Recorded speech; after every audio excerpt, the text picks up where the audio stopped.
This is Daniel Sinclair, and I'm in the creative studios of Green Room 97, located at 2997 East 5th Avenue in Columbus, Ohio. I'm here with Green Room's founder and a business manager and main producer, Larry Hawkins Jr., who is producing our 5th episode of Voices of Inspiration. We're kind of breaking our mode that we have set in this particular episode, because usually we have a new guest every month, but when Mr. Brown was here last month, when a Vietnam hero, a triple Purple Heart winner, he brought back memories of the Vietnam War as a Vietnam veteran, and serving in the military myself during the 60s, which were such turbulent times. Being in the military with your commander-in-chief, who was the President of the United States, John F. Kennedy, had to declare to the United States that all folks should be created equal in this country, and for his thoughts and his values, he was shot in his head and killed. The same year, in 1963, 4 young girls were bombed to death in a church in Birmingham because of protests and the movement, civil rights movement. It's so emotional. I gotta kind of spurs up to talk about it.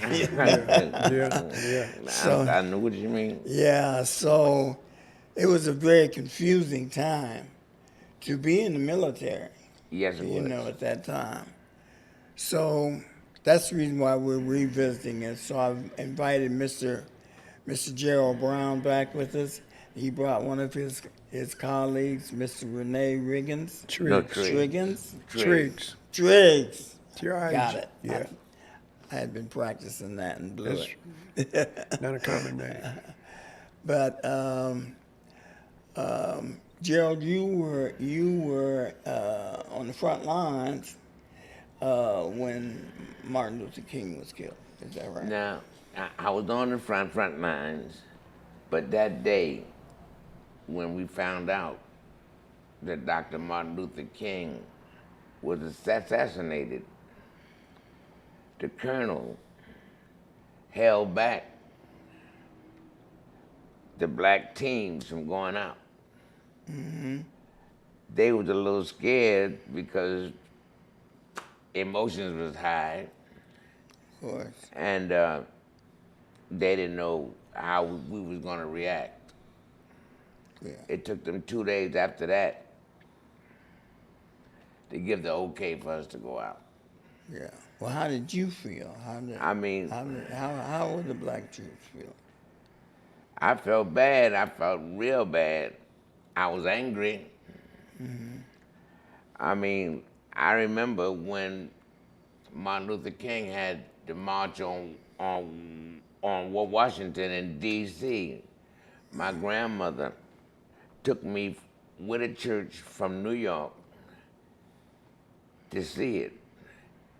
And to be perfectly honest, I was a kid, I had family in D.C. I wasn't caught up in the Martin Luther King thing then because I was a little kid. Mm-hmm. I thought we were going to go down there and see my cousins. But as an adult, But as an adult, yeah, it hurt me to my heart. yeah. And the Yeah. fact that you had to continue to fight. And we had to continue to fight, Yeah. you know, and it was prejudice in there, in the service. Brother Triggs, he experienced the prejudice against us in the service. You know, I mean, you had guys that would come up and would tell you, man, I don't mind you taking out my sister because their lives depended on us. Mm-hmm. Yeah. You know, I'm talking about we didn't slack. We fought. And we fought good. Well, the battle forces, the commands, Yes. were loaded with disproportionately loaded. Let me put it. Isn't that not? That's a nice way of putting it. Isn't it? Yeah, We're that's a nice way. That's a nice way. Disproportionately loaded with black soldiers. Absolutely. Yes. Right on the front line. On the front line. On the front line. Absolutely. Somehow. And they got all the medals. Yeah. And they got all the medals. Right? And we got all the bullets. And we got all the bullets. And so, black soldiers, thousands and thousands of black young men. 300,000. 300,000. Some lost their legs and their arms and were shot in the legs and Yes. backs. And many, of course, had to deal with the disease we're going to talk about today, which is the Yes. CS, right? And I mean, PTSD PTSD. is a disease Yeah. that you have, And that stands for? post-traumatic stress disorder. Okay, right. And I mean, it's something that you're gonna have. You can't get rid of it. The VA came up with a pill That's right. that would help you forget about your traumatic experiences. But that same pill could make you forget who your kids was, or who your wife was. Oh, that's no So, alternative. so that was a trade we didn't want to make. That's right. Right. You know, so they put that on the back burner and So came what- out with what- if you want to take it, That's right. Okay. but I don't think anybody took it. What are the effects of PTSD? Well, I tell you, when we go to the supermarket, or we go to a clothing store, to a mall, and your wife and your kids is watching sales, you watching people. You're always thinking about what's gonna happen next. Who gonna attack you? Okay, so you're still in that So- war so you- mentality. Flight or fight Flight mode. or fight mode. Always. Always. You know, I mean, the government treated us so bad that Vietnam vets started vet centers, and they was put in in the neighborhoods, so that we can go there and be around people that went through what we went through. Vets heal vets. Okay, so you guys took it upon yourselves, Yes, all right, to organize yourselves to heal yourselves. to heal ourselves, and it's an ongoing process. Okay, how many? Do you have any idea how many vets centers you have? 50. Oh, I mean, we have them in every state, in every It started and in every Compton. huh? It started in Compton. Oh, yeah, okay, it started in Black Compton. vets. And Yeah. they took it and ran with it. because nobody was treating the black vet from dumb PTSD, post-traumatic slave syndrome, and post-traumatic stress. We had post-traumatic slave syndrome when we got in the service because of the way they treated us. Right, But when we coming still in. we had to still retain and go forward. The black soldier is the foundation of this country, but they never let you know that. You know, I come from a long line from my great-grandfather, Father San Juan Hill. He had to go through the same thing. When I told him I was going in the Marine Corps, he said, you didn't have blacks in the Marine Corps to 1941. And also he explained to me about Teddy Roosevelt. Blacks took San Juan Hill, and they tried to retract that, but they retracted and showed that blacks did that. Yeah. So you know, it's an ongoing. Yeah, and I think the thing about the Vietnam War was it was such an unpopular war.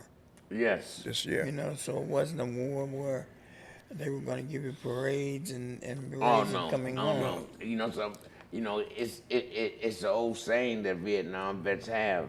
They said that when they came back That's from right. World War One, everybody brought them a drink. When they came back from World War II. Korea, everybody bought them a drink. Yeah. But when we came back from Vietnam, we bought everybody else a drink. Yeah, I hear you. Yeah. You know, I mean, yeah. we was actually told, when I came back mad, medevac, but my friends That's right. Take the uniform. was told when they got to Oakland Air Force Base, Norton. they said, take off your uniform. That's right. Because we was confronted with people with protests calling us baby killers. You know, why'd you fight in that war? You know, you killed innocent children, but they didn't understand we was children ourselves. And the thing that I don't think I would ever get over is that the ones that ran and went to Canada, They came back. they came back with full immunity. And when we came home, we ended up working for them. Yeah. And also, I just got to say this. They were trying to kill us. And so we came back, and I got messed up, you understand, caught up in the racism. And just like Gerald said, they ran and didn't do nothing, you understand? We stood up and got still persecuted. And that post-traumatic stress they wasn't treating us for this. I didn't start getting treated for post-traumatic stress until about 3 years ago. Yeah. Well, the whole seems to me the whole process from the time that you're walking around the streets in New York and you're walking up and down Long Street or whatever. I was in California. Well, whatever. Yeah. I'm saying this. Yeah. I'm just saying hypothetically. Yeah. And a young boy down in Mississippi walking around or Yeah. something. Yeah. And they join the service. That's right. Or maybe they got in trouble and they give Yes. them alternative to go That's- to the service. That's how I got did. in. And within 4 to 6 months, they're in a jungle fighting for their very life. How dramatic is that? It is so that dramatic. starts, the trauma starts right there even. Yes, it starts because, unfortunately, every time a black soldier, he wasn't a soldier then, but get in trouble and got like a E felony because they was supered up. They said, well, listen, you either do 3 years in the service or do 3 years in jail. Now, you know, if you're going to jail, you got to be told what to do, told when to sleep, told what to watch on TV. you really don't have a choice of anything you want to do. But now if you go into service, Okay. the guy said, man, I'm going in there and I'm going to be free. I had a guy that was in with me, his name was Bradley, and that's the way he got in. But he ended up getting out on a Section 8. He tried to mess up everything he could all through basic training.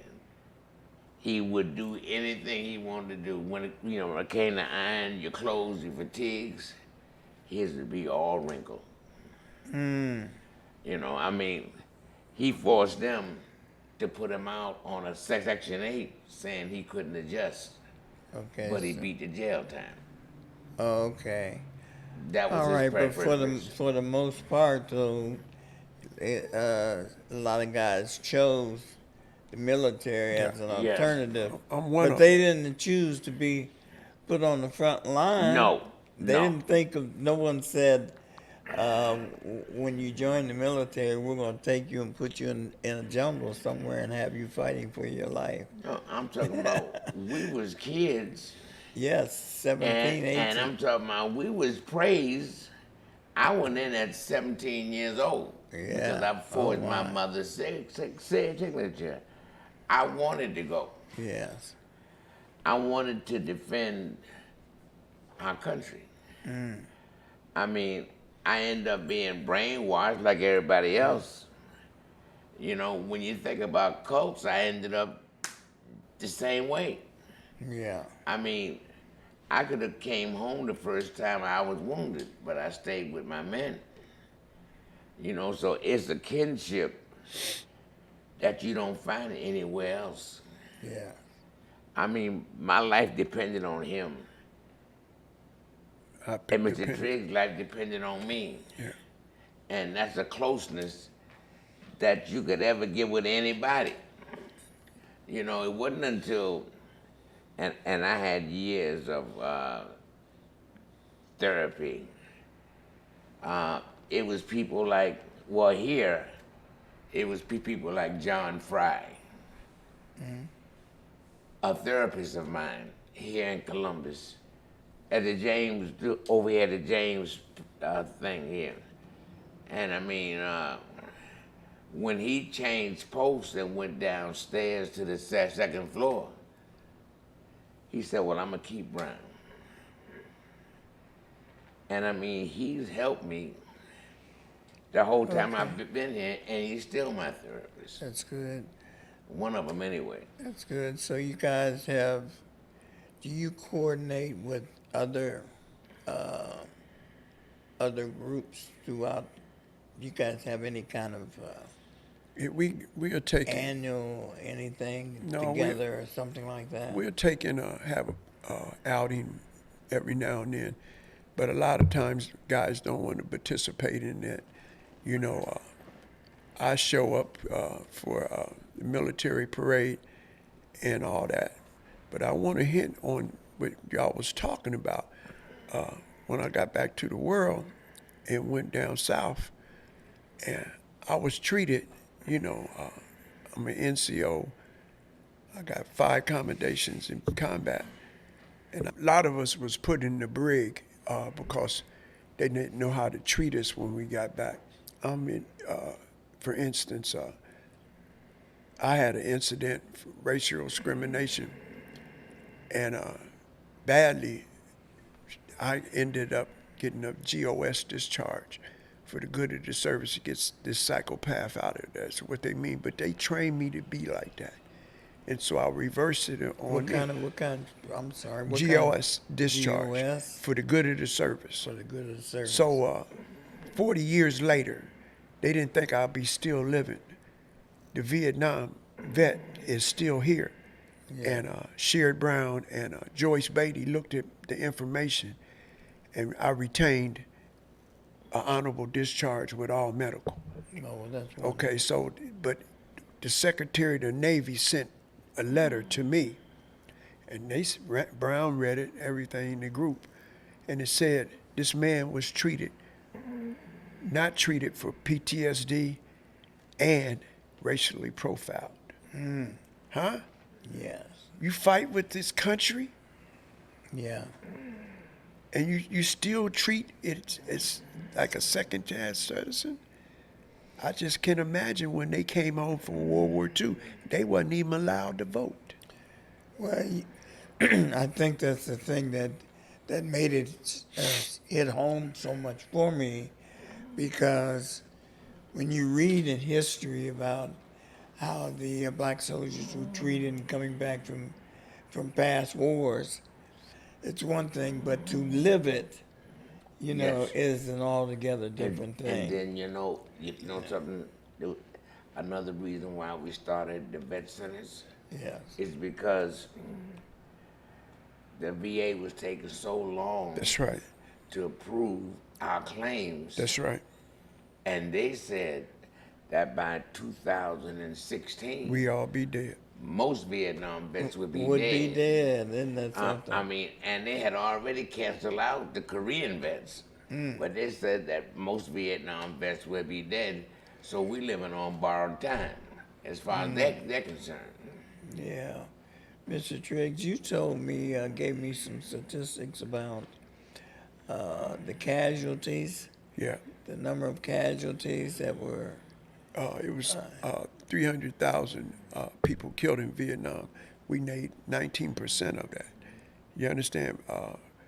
Nobody talks about that. Say that again, please. 300,000 people were in Vietnam, and the casualty rate was like 500,000. Not 500,000, Yeah. 58,000. 58,000. 58,000. 58,470 to be exact. And they're still dying every day. Yeah. And blacks were. we the casualties they had 20% on of that. paper about we getting hit or whatever. That's good, but guess what? We still fighting Vietnam right now in our system. I suffer from pancreas disease, Yes. and they just telling us about the brown water. Oh, yeah. Huh? I wasn't over there when they sprayed Agent Orange, but if you spray something, it's getting in the bottom line. And so I was paralyzed 5 months ago. Gerald gave me this cane, huh? Yeah. So I'm just talking about if the way I was treated, and I didn't know I had PTSD, caused me a lot of problems in my life. Yes. I ended up going to San Quentin, huh? Because I got on the streets and doing, I didn't have no problem and hesitation defending myself. Yeah, well, So, thank God for the vet center, yeah. and it helped me, and I got 22 years clean. Well, and that's wonderful. Yeah. That's wonderful that coming out on the other end. Yeah. But that's the total tragedy. That's the untold story. That's right. That's what that is. That's just the untold story of thousands of young black men. When you lift off the paper, the cover, and reveal all of it, they don't want that stuff revealed. And now you know something? We tried to pave the way for those that came back from Iraq, Afghanistan, That's right. so they wouldn't have to go through what we went through. That's right. And then, out the clear blue now, my poem, which I said before Yes. on our last podcast, they wanted one for them, and I wrote it, and which they sent over there, and it was called The Letter. And it said, between Benoit and Swan Lock, It's one lot. Camp Courage, that's the spot where I was doomed to spend my time in a land that God forgot. Down with the snakes and lizards, and down where man gets blue. Right there in the middle of nowhere and a long, long way from you. I sweat, swear, and shiver, and it's more than man can stand. I wasn't even a convict then, just a defender of my land. I was a soldier in the army, earning my meager pay. by guarding my nation's millions for just $2.50 a day. Living with my memories and waiting to see my gal, and praying that while we over here, she not going out with our pals. Few people knew we was living, and even fewer gave a damn. Although I wasn't forgotten at home, I belonged to Uncle Sam. The time I spent in the Army and the good times that I missed, fellas, I hope the draft don't get you. For God's sakes, don't enlist. You're all right. I enjoy that. I really enjoy that. He writes that. Yeah. You know, and it hits home. You know. Yeah, that's enjoyable, and very thoughtful at the same time. You know. And I'm talking about, you know, when you in a place like that, when you're in war. Yeah. You know, you think about home. And I'm saying when you get a package with cookies in it, my grandma's cooked cookies in it, and I mean, they crumbled up. You gonna eat them? But they good. That's right. Yeah. It came from home. Yeah. You know, when you get those reel-to-reel tapes, and it's music, you know, we do crazy things, man. We dancing with brooms and stuff like that. You know, and you know, that part of it you don't want to forget. Yeah. The good parts. You know, not all parts of war is bad. Yeah. Because we have our time together. I'm sure. You know, and we do things, and that'll never be done again. Well, I just want to thank you guys for coming. I honor you. I think that you should be honored, and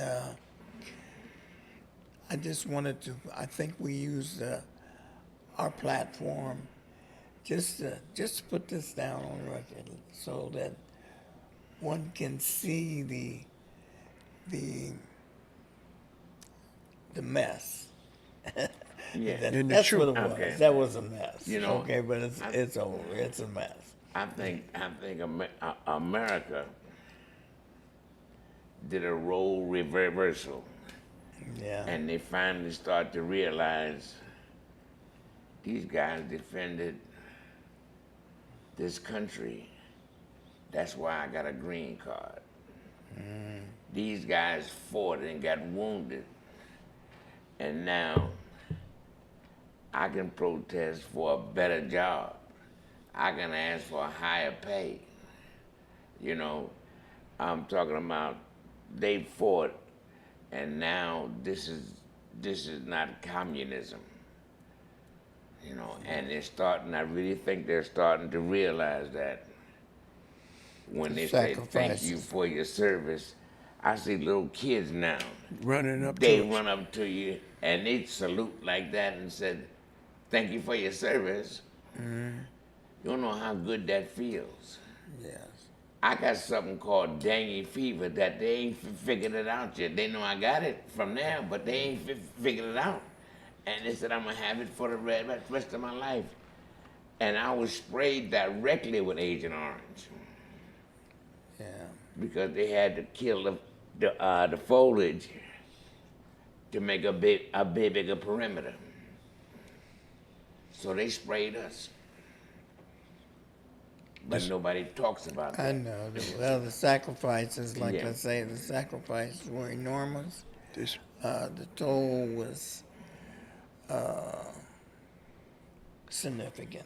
Yes. All right. And I mean, peace of mind is a beautiful thing. I mean, I have when I lost my first wife, I went almost crazy. You know, and I've been blessed with Patty, my wife now, and I'm at peace. I mean, I'm in so much peace. I just go home and we can watch TV. I'm straight. I hear you. I hear you. Well, I'm glad to hear that. That's Yeah. that's a good thing to hear. Mr. Wiggins. Triggs. Triggs. I don't know why I Hey, keep messing My up daddy his had come name. out to the grave real Yeah. quick. I just want to say let's- to you, I commend you trying to pull the blanket back. It's much been told and showed how they treated the Vietnam vet. Yes. And so I'm just saying today, somebody asked me the other day, would you go into service again? I said, yeah. I love the Marine Corps. And the discrimination and all this stuff that happened to us, we didn't tolerate it. You know, they didn't do that in combat, but when you got back to the world, somebody friendly fire come up in there.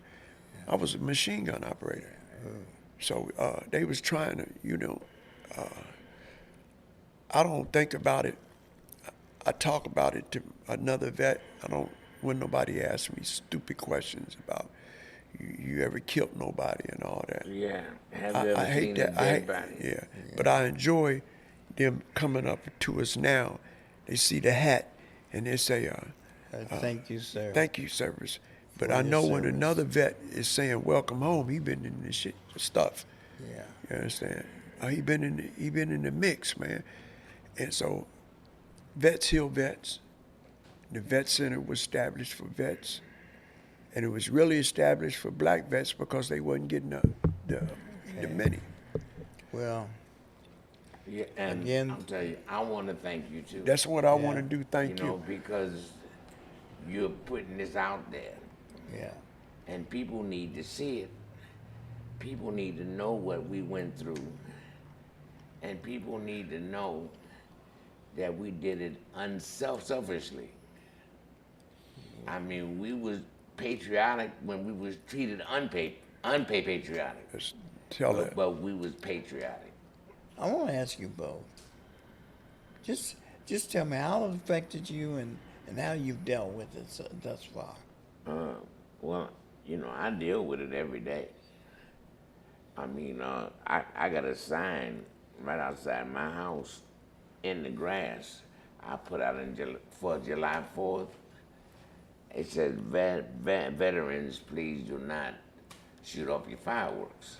Oh yeah. I mean, helicopters still, like he was a door gunner, but helicopters still put me on alert.